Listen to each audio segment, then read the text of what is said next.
मंडळी विषय काय आहे तर विषय असा आहे की नगरपालिका आणि नगर परिषदांचा आज महानिकाल लागतोय. सगळ्या जे काही इच्छुक सगळी मंडळी होती त्यांचं भवितव्य आज ठरणार आहे. आणि तुमच्या भागात काय चाललंय हे सुद्धा तुम्ही कमेंटमध्ये आम्हाला सांगा. आम्ही फेसबुक लाईव्ह मध्ये तुमच्या कमेंट सुद्धा तुमच्या नावासह वाचणार आहोत. माझ्यासोबत माझे सहकारी आणि आमचे वरिष्ठ अँकर आहेत, त्यांच्याशी आपण बोलणार आहोत. विशाल परदेशी सर. सर काय सांगाल, काय माहोल आहे? माहोल जोरदार आहे आणि अर्थात नगरपंचायत नगरपालिकांच्या निकालाच्या आजच्या दिवसाची सगळेच वाट बघत होते. आपण पहिल्यापासून म्हणत होतो की ही कार्यकर्त्यांची निवडणूक आहे, पण मी असं म्हणेन की ती आता कार्यकर्त्यांची निवडणूक राहिलेली नाहीये. पुन्हा एकदा यामध्ये आता या क्षणाला जर पाहिलं तर भाजप जे त्या आघाडीवरती आपल्याला दिसतं या ठिकाणी. त्याच्यामुळे अर्थात सगळ्यांच्याच पोटात गोळ आहे की काय नेमकं होतं आणि सगळ्यांचं लक्ष आहे की नगराध्यक्ष पदाचा कुठल्या पक्षाचा आकडा जो आहे तो मोठा होताना दिसतोय. अगदी अगदी अगदी अगदी बरोबर सर. विशाल सरांचं असं म्हणणं की सुरुवातीला असं वाटलेलं की सामान्य कार्यकर्त्यांची निवडणूक आहे. माझं स्पष्ट मत आहे की सामान्य कार्यकर्त्यांची निवडणूक आता राहिलेली नाहीये. एकंदरीत आपण बघितलं तर राजकीय दिग्गजांची सून असेल, मुलगा असेल, मुलगी असेल, घरातल्यांनाच तिकीट दिल्या गेलेलं आहे बऱ्याच ठिकाणी. न्यूज 18 लोकमतच्या माध्यमातून आपण त्याचे रिपोर्ट्स केले. तर मंदार सर आपल्या सोबत आहेत, न्यूज 18 लोकमतचे संपादक.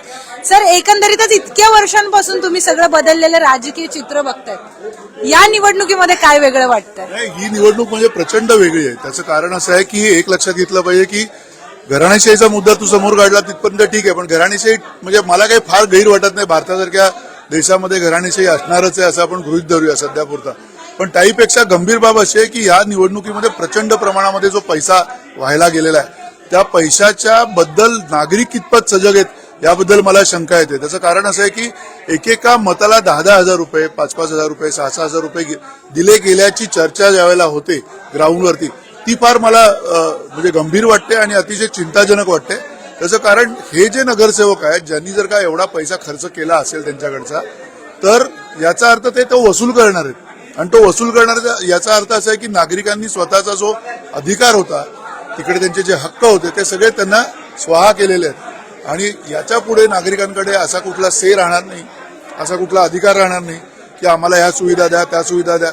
नगर परिषद निवडणूक झाली आणि नागरिकांचं काम संपलं, अशी ही परिस्थिती होणार आहे की काय अशी मला भीती वाटते. कारण गेल्या 5-6 वर्षामध्ये जेव्हा निवडणुका नव्हत्या अनेक ठिकाणी झालेल्या, त्यामुळे तिथे एक बजबजपुरी झालेली होती. कुठेही एक लोकशाहीची जी प्रक्रिया होती ती लोकशाहीची प्रक्रिया तिकडे त्या पद्धतीनं चालू नव्हती. तिथे एक अधिकाऱ्यांचं राज्य होतं, अधिकाऱ्यांची मनमानी होती अनेक ठिकाणी. त्या व्यतिरिक्त तिकडे बऱ्याच ठिकाणी प्रत्येक शहरामध्ये जर का आपण बघितलं महाराष्ट्राच्या तर बकाल झालीत शहरं. शहरांमध्ये धुळीचं साम्राज्य आहे, शहरांमध्ये घाणीचं साम्राज्य आहे, शहरांमध्ये तुम्हाला नळपाणी योजना व्यवस्थित मिळत नाहीये, शहरांमध्ये तुम्हाला साध्या म्हणजे जरा आपण दळणवळणाच्या सुविधा आहेत त्या मिळत नाहीयेत. म्हणजे अशी इतकी वाईट अवस्था झालेली आहे आपल्या सगळ्या महाराष्ट्रातल्या शहरांची, बघवत नाही अशी अवस्था झालेली आहे. अशी पूर्वी गावं नव्हती आपली. तर ही निवडणूक त्या अर्थाने मला असं वाटतं की खूप महत्वाची होती. पण ती महत्वाची असताना लोकशाही प्रक्रियेमध्ये विरोधी पक्षाची जी भूमिका असते ती पण खूप महत्वाची असते. यावेळेला विरोधी पक्ष नाके बराबर झालेला दिसतोय. म्हणजे आता जवळजवळ भाजपनं आपलं अधिराज्य महाराष्ट्रावरती प्रस्थापित केलंय अशी या नगर परिषदेच्या निवडणुकीमधलं चित्र आता जे दिसतंय आपल्याला त्याच्यातनं स्पष्ट चित्र होताना दिसतंय. विशाल, तू पण बघितलं असेल, म्हणजे तू भटकतोस सगळ्या राज्यांमध्ये, इकडे तिकडे जातोस, तर तुला वाटत असेल ना की त्या गावांमध्ये काय म्हणजे असं राम उरलेलं नाही असं वाटतं. नाही, पण सर ही परिस्थिती जी आहे लोकसभा असेल विधानसभा असेल, म्हणजे आता मोठ्या कालावधीने नगर परिषद नगरपंचायतीच्या निवडणुका होत आहेत. तुम्ही म्हणलात ते खरं आहे. प्रशासकांच्या वतीने कोणत्याही पद्धतीचं काम जे आहे ते व्यवस्थिशीर होऊ शकलेलं नाहीये. म्हणजे मी तर काही ठिकाणी असं पाहिलं की इतका रखरखाट बघायला मिळाला ग्रामीण भागामध्ये. म्हणजे अमृत योजना जी पाणी पुरवठ्याची ती अजून पूर्ण होऊ शकलेली नाहीये, ज्याचा खरं तर पाठपुरावा नगर परिषद किंवा नगरपंचायतीच्या माध्यमातून होणं फार आवश्यक आहे. किंवा अजून वेगवेगळ्या योजना आहेत ज्या खरं तर पूर्ण होऊ शकलेल्या नाहीयेत. त्याच्यामुळे लोकांची मोठी ओरड राहिलेली आहे याच्यात की साहेब तरी काम करतील, प्रशासक तरी काम करेल, पण तसं मात्र या गेल्या कालावधीत बघायला मिळालं नाही. म्हणून या निवडणुकीकडनं सगळ्यात मोठ्या जनतेला अपेक्षा होत्या की काहीतरी यातनं एक चांगलं चित्र जे ते समोर येताना दिसेल. पण आता तर आपण बघतोय तुम्ही जसं म्हणालात, जो हा राजकीय जो काही कल दिसतोय किंवा जो राजकीय मूड जनतेचा महाराष्ट्राचे दिसतोय त्यांनी निर्विवादपणे भाजपला आपल्याला दिसतंय की भाजपला त्यांनी प्रेफरन्स दिलेला आहे. प्रश्न आहे त्या संदर्भामध्ये जर आपण म्हणजे की आपण जे कालपासून न्यूज 18 लोकमतच्या माध्यमातून बरेच रिपोर्ट्स असे दाखवले, अनेक ठिकाणी सर असं झालं ना की बोगस मतदार, नोटांची बंडलं सापडली. धर्माबादमध्ये मतदारांना कोंडून ठेवल्याचा आरोप मतदारांनी केलाय, हे एक झाला. मग अशा वेळेस आणखी एक प्रश्न पडतो आमच्या जनरेशनला की ही खरंच लोकांचा कौल आहे का, हा मतदारांचा कौल आहे का, की तुम्ही प्रत्येक गोष्टीचा दबाव आणून हा जो कौल दिसतोय आपल्याला तो आणलाय, असा सुद्धा एक प्रश्न नाही, एक लक्षात घेतलं पाहिजे ना आपल्याला की मतदारांचा म्हणजे मतदारांना कोणी नाकारलेलं नाहीये. मतदार हे स्वतः येऊन त्या प्रक्रियेमध्ये सहभागी होत आहेत. आता असं काही नाही, एक दोन तीन घटना असतील की जिकडे एखाद्या धर्माबादमध्ये समजा तुम्ही म्हणताप्रमाणे कोणाला कोंडलं असेल, पण अशा छुटपुट गोष्टी इकडच्या तिकडच्या होत असतात प्रत्येक गावामध्ये. प्रत्येक कुठे ना कुठे काहीतरी असे ज्याला आपण क्रिमिनल एलिमेंट्स म्हणतो तसे होत असतात कुठल्याही पक्षाच्या व्यासपीठावरनं. पण त्याहीपेक्षा महत्वाचा मुद्दा असा आहे की नागरिकांनी किमान या राजकीय प्रक्रियेमध्ये आपण पैसे घेतले नाही पाहिजेत वोटिंगसाठी, एवढं तरी आता घडलं पाहिजे आताच्या या लोकशाहीमध्ये. जर ते जर का घडणार नसेल तर मग या नागरिकांचे हक्क काय, हे नागरिकांना अधिकार काय की कोणाला काही बोलायचं. त्यामुळे आता येणाऱ्या काळामध्ये सगळ्यात महत्वाचा मुद्दा आणि काळजी मला हीच वाटते की महाराष्ट्रात जर का चांगली शहरं बघायची असतील, साफसुथरी जर का व्यवस्था बघायची असेल, धुळीचं साम्राज्य नसलेली शहरं बघायची असतील, जरा बऱ्या व्यवस्था, टॉयलेट्स पाहिजेत, नळपाणी योजना पाहिजे, वीज व्यवस्थित पाहिजे, विजेची कनेक्शन्स व्यवस्थित पाहिजेत, चांगल्या फोर्सनी पाणी आलं पाहिजे घराघरामध्ये. हे सगळं जर का घडणं अपेक्षित असेल ना तर या अशा प्रकारचं आपल्याला जे राजकारण दिसतंय आता, राजकीय व्यवस्थेला आता पर्याय नाहीये की लोकांना पैसे देण्या वाचून अशा प्रकारचं जे काही राजकारण दिसतंय ते कुठेतरी लोकांनीच बंद करावं लागेल. त्याला केवळ तुम्ही राजकारण्यांना दोष देऊन चालणार नाहीये, केवळ तुम्ही अधिकाऱ्यांना दोष देऊन चालणार नाहीये. ही लोकशाही आहे आणि जर लोकशाही असेल तर लोकांनी तरी कुठेतरी या पद्धतीनं आता आपण असे वेगवेगळे नागरिक फोरम तरी असले पाहिजेत, कुठेतरी नागरिक समित्या असल्या पाहिजेत की ज्यांनी अशा प्रकारे जर का काही गैरप्रकार चालू असतील, पैशाचा जर का व्यवहार चालू असेल तर तो बंद केला पाहिजे. एक जो महत्वाचा मुद्दा जो पैशाचा जो आहे हा खरा बोलताना पण अंगावर काटा येतो, कारण इतक्या मोठ्या प्रमाणावर जर पैसा जात असेल तर तो पैसा हे लोक मिळवणार आहेत नंतर. म्हणजे त्या भ्रष्टाचाराला तुम्हीच खतपाणी घातलेलं आहे लोकांनी, या अशा प्रकारच्या भ्रष्टाचाराला. हे पण आपल्याला लोकांना सांगण्याची गरज आहे. हा सगळ्यात महत्वाचा मुद्दा आहे. दुसरा त्याच्यातला आणखीन मला मुद्दा काय वाटतोय की विरोधी पक्षांची भूमिका यावेळेला नाके बरोबर होती. बरोबर आहे, विरोधी पक्ष उरलाच नाहीये सर. आणि शिवाय मला आणखीन एक जोडून तुम्हाला प्रश्न विचारायचा आहे की ज्या वेगवेगळे पॅटर्न आपल्याला दिसले, म्हणजे जिथं राज्यामध्ये आपण जर पाहिलं तर राष्ट्रवादीची 2 शक्ल झाली, शिवसेनेची 2 शक्ल झाली, पण काही ठिकाणी आपण पाहिलं की उभाटा आणि शिंदे गट एकत्र आल्याचं आपल्याला बघायला मिळालं, अजितदादा आणि शरद पवारांचा गट एकत्र आल्याचं आपल्याला पाहायला मिळालं. तर ह्या ज्या आघाड्या आता तयार झालेल्या आहे याचा भविष्यातील राजकारणावरती काही परिणाम दिसून येईल असं तुम्हाला वाटतं का? म्हणजे आतापर्यंत तुम्ही फार वेगवेगळ्या निवडणुका बघितल्या, काय आहे माहितीये का, मला असं वाटतं की असं काही या निवडणुकांचा त्या निवडणुकांवरती परिणाम वगैरे असं काही होत नसतं. मुळात या निवडणुका या स्थानिक प्रश्नांवरच्या होत्या, स्थानिक इगो त्याच्यामध्ये होते, स्थानिक नेत्यांचे एकमेकांचे जे काय तिथल्या प्रतिष्ठा असतील, इगो असतील, मारामाऱ्या असतील, मतभेद असतील, याच्यावरनं झालेल्या या सगळ्या निवडणुका होत्या. त्यामुळे खरं तर अपेक्षित असं होतं विशाल की ही निवडणूक खरी तर नागरिकांचीच निवडणूक असायला पाहिजे. त्याचं कारण ही नागरिकांना थेट भिडणं, म्हणजे गटर मीटर वॉटर ज्याला आपण म्हणतो त्याच्या पलीकडे आपण गेलेलो नाहीये दुर्दैवाने. पण ही निवडणूक खरं तर त्याचीच आहे. ही निवडणूक आमदारकीची नाहीये, विधिमंडळाची नाहीये, कायदे मंडळाची नाहीये. ही निवडणूक त्या अर्थाने त्या गावाच्या लोकशाही प्रगल्भ होण्याच्या प्रक्रियेची निवडणूक आहे. मग गावाचा होणं अपेक्षित आहे आणि ही जबाबदारी तिथल्या गावकऱ्यांची आहे, तिथल्या नागरिकांची आहे. आणि असं असताना आता जर विरोधी पक्ष त्या ठिकाणी आपण बघतोय, सगळ्यात महत्वाची भूमिका राज्याचे पक्ष म्हणून जे स्वतःला मानतात, तो शिवसेना उद्धव बाळासाहेब ठाकरे पक्ष असेल, महाराष्ट्र नवनिर्माण सेना असेल, राष्ट्रवादी काँग्रेस शरद पवार पक्ष असेल, हे सगळे पक्ष, अगदी काँग्रेस सुद्धा असेल, यांचे मोठे नेते ह्या निवडणुकीमध्ये गायब होते. यांचे मोठे नेते कुठेही जाऊन निवडणुकीला सामोरे गेलेले नाहीयेत. त्याचा अर्थ काय हे सुद्धा आपण समजून घेतलं पाहिजे. कारण महानगरपालिकांच्या ज्या निवडणुका येणाऱ्या आहेत त्या निवडणुकांवरती ह्याचा परसेप्शन गेमच्या दृष्टीने परिणाम होणार आहे.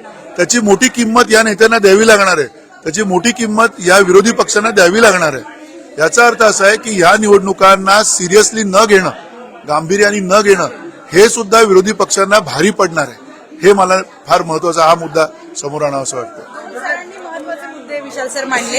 एक पैशांचा जो मुद्दा होता आणि दुसरा विरोधी पक्ष कुठे आहे. दोन अतिशय महत्वाचे मुद्दे. तुम्ही बिहार इलेक्शन ग्राउंड वरून कव्हर केलं, तुम्ही जवळून बघितलं.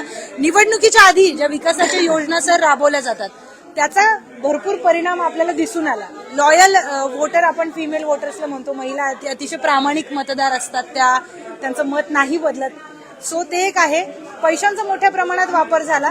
मग हा इतका शिफ्ट काय येतो. आधीच्या काळात लोक एक असं असायचं की मी का पैसे घेऊ, मला काय गरज आहे कोणाच्या नेत्याचे पैसे घ्यायचे. पण आता असं झालंय की माझ्या अकाउंटला येतात ना पैसे, मला फिजिकल ट्रान्झॅक्शन दिसतंय ना, मग मी वोट द्या, असं एक आता परसेप्शन झालंय जे बिहारमध्ये आपल्याला दिसून आलं. दुसरं महत्वाचं म्हणजे विरोधी पक्ष कुठे आहे. एकतर विरोधी पक्षनेता पद नाही दिलं ती एक वेगळी गोष्ट, पण विरोधी पक्षांनी जिथे ठामपणे उभं राहायची आज गरज होती सर, त्यांच्या कार्यकर्त्यांसाठी त्यांनी गावागावात जाऊन उभं राहायला पाहिजे होतं, ते सुद्धा दिसून आलं नाही. दुसरीकडे आपण बघतो, आपण मगाशी बोललो, महायुतीचे सगळे नेते हे ग्राउंडवर होते, सभा घेत होते, छोट्या छोट्या भागांमध्ये देखील त्यांनी सभा घेतली. मग असं काय झालंय, म्हणजे विरोधी पक्षाने आधीच हत्यार टाकल्यासारखं वाटतंय का तुम्हाला. विरोधी पक्षाने गेल्या कालावधीतही निवडणुका सर सिरियसली घेतल्या नाही, ज्याचा परिणाम आपल्याला विधानसभेत दिसला. आणि याही स्थानिक स्वराज्य संस्थांच्या निवडणुका ते खूप सिरियसली घेताना त्यांनी सिरियसली घेतलेलं नाही, ज्याचा परिणाम आता स्क्रीनवरती आपल्याला बघायला मिळतोय प्रियंका. त्यामुळे परत एकदा अख्खा म्हणजे वन साइड आपण ज्याला म्हणतो ना, भाजपच पुन्हा स्विंगमध्ये या ठिकाणी येताना दिसतंय. सर जसं म्हणाले की नाके बराबर विरोधी पक्ष असणं हे अत्यंत धोक्याचं लक्षण आहे. गावगाड्याचं प्रशासन आणि त्याचा कणा जर आपल्याला व्यवस्थित ठेवायचा असेल तर सर जसं म्हणाले नागरिक मंच असले पाहिजेत, बोलणारी माणसं असली पाहिजेत, काम होत नसेल तर त्या विरोधात आवाज उठवणारी माणसं असली पाहिजेत. हे काम खरं तर विरोधी पक्ष सभागृहात करत असतो नगर परिषद नगरपंचायतीच्या ह्याच्यात. तो जर कमी प्रमाणात असेल तर मात्र म्हणजे आपण म्हणूया की एकाच बाजूची मनमानी ती फार मोठ्या प्रमाणात दिसून येऊ शकते. सर आपलं तुम्हाला काहीतरी ऍड. आपण एकदा थोडक्यात आकडे आता सांगूया. आता साधारणतः 11:15 होत आलेत आणि साधारणतः 6,859 नगरसेवक आपल्या राज्यामध्ये आहेत, एकूण नगरसेवक. त्याच्यातले जवळजवळ 3,500च्या आसपासच्या नगरसेवकांचे आता निकाल आणि कल आपल्या समोर येताना दिसत आहेत. 288 नगर परिषदा आहेत, नगरपंचायती आणि नगर परिषदा मिळून. त्याच्यातल्या 248चा कल समोर आलेला आहे आणि एकूण नगराध्यक्ष 288, त्याच्यातले 200 नगराध्यक्षांचे कल आपल्या समोर येतात. त्यातले जवळजवळ 104 म्हणजे 50% अधिक भाजपनं आघाडी घेतलेली आहे. महायुतीमध्ये जवळजवळ सगळे मिळून 50 उर्वरित आहेत, म्हणजे 150. तर 200 पैकी 150 जर का आता महायुतीकडे असेल तर मग महाविकास आघाडीचं अस्तित्व आहे किंवा नाही या राज्यामध्ये असा प्रश्न पडायला म्हणजे प्रश्न सुद्धा पडायला नको खरं तर. हा म्हणजे पूर्ण सफाचट झालेला आहे आणि या सगळ्या याच्यामध्ये अत्यंत दयनीय असा परफॉर्मन्स विरोधी पक्षांचा झालेला आहे. त्याला तुम्ही प्रत्येक वेळेला वोटिंग मशीन, ईव्हीएम आणि हे सगळी कारणं आणि पैसे हे देऊन चालणार नाहीये. कुठेतरी जनतेचा सुद्धा भ्रमनिराश होतोय. कुठेतरी तुम्ही या निवडणूक प्रक्रियेमध्ये जेवढं काम उभं करायला पाहिजे तेवढं काम करताना दिसत नाही आहेत आणि या सगळ्याचे हे परिणाम आहेत आणि याचे परिणाम आता आपल्याला स्पष्ट समोर आलेले आहेत. आणि मला असं वाटतं की आता या निवडणुकीचे निकाल सर्वस्वी भाजपच्या पक्षात पडलेले आपल्याला दिसत आहेत. भाजपची एक प्रकारची मक्तेदारी महाराष्ट्रावरती प्रस्थापित झालेली आहे. अगदी सरांनी महत्वाचा मुद्दा जो मांडलाय की काही आकडेवारी आपल्या समोर आता आलेली आहे आणि तासाभरातच सगळं चित्र आता हे स्पष्ट होणार आहे. पण जेव्हा विरोधी पक्षांचा विषय येतो सर, विरोधी पक्षांनी जेव्हा ठामपणे भूमिका घ्यायला पाहिजे होती मग तेव्हा ती का नाही घेतली गेली. मग निकालानंतर जर तुम्ही ईव्हीएमला दोष देणार आहात तर निकालाच्या आधी तुमचं किती कार्य आहे, तुम्ही किती इफर्ट्स घेतलेले आहेत, ग्राउंडवर किती गेलेले आहात, मतदारांशी किती बोललेले आहात, हे तुमचं दिसून काय येत नाही विरोधी पक्षांचं. अनेक अर्थाने काय झालंय, विरोधी पक्ष हा एक प्रकारे म्हणजे पूर्णपणे ज्याला आपण म्हणतो अफरातफर झालेली विरोधी पक्षांमध्ये आणि सत्तेच्या अवतीभोवती हा विरोधी पक्ष गेले काही वर्ष, अनेक वर्ष होता आणि सत्ता गेल्यानंतर त्यांच्या ज्या सत्तास्थानं होती ती सगळी अक्षरशः म्हणजे ज्याला आपण म्हणूया की गलित गात्र झालेली आहे. आणि त्याच्याबरोबरीनं दुसरा प्रश्न असा आहे की ह्या निवडणुका ह्या आता साध्या सुद्धा राहिलेल्या नाही. याच्यामध्ये रिसोर्सेस खूप लागतात, याच्यामध्ये पैसा खूप लागतोय आणि ही वस्तुस्थिती आहे. म्हणजे याच्यामध्ये वास्तव हेच आहे की करोडो रुपये आता एखाद्या माणसाला निवडणूक लढवायची असेल तर लागत आहेत. हे करोडो रुपये आणायचे तर त्याच्यासाठी तुम्हाला सत्तेच्या वळचणीला जावं लागतं, तुम्हाला सत्तेच्या आसपास असावं लागतं.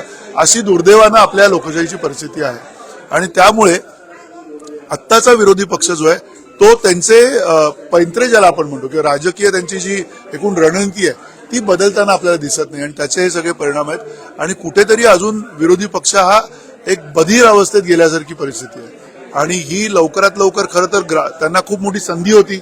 विरोधी पक्षांना खरं तर महाराष्ट्र खंगाळून टाकण्याची पूर्ण संधी होती. विरोधी पक्षांना पूर्ण महाराष्ट्रामध्ये उतरून छोट्या छोट्या गावांमध्ये नगर परिषदेमध्ये जाऊन काम करण्याची संधी होती. तिथले कार्यकर्ते बिचारे स्वतः लढतायत विरोधी पक्षांचे, काँग्रेसचे असतील, उभाटाचे असतील, मनसेचे असतील, राष्ट्रवादीचे शरद पवारांचे असतील, हे सगळे कार्यकर्ते तरुण फौज आहे तिकडे त्यांच्याकडे. असं नाही की त्यांच्याकडे कोणी नाहीये, पण त्यांना कोणी नेताच नाहीये, त्यांना बघणारा माणसंच नाहीये. त्यांच्याकडे पक्षाच्या एका केंद्रीय समितीकडनं काहीतरी खालपर्यंत काहीतरी पोहोचलंय अशी काही व्यवस्थाच नाहीये आणि त्यामुळे ही आत्ताची परिस्थिती दिसते. अत्यंत ज्याला आपण म्हणूया की जोरदार फटकेबाजी भाजपनं केलेली आहे.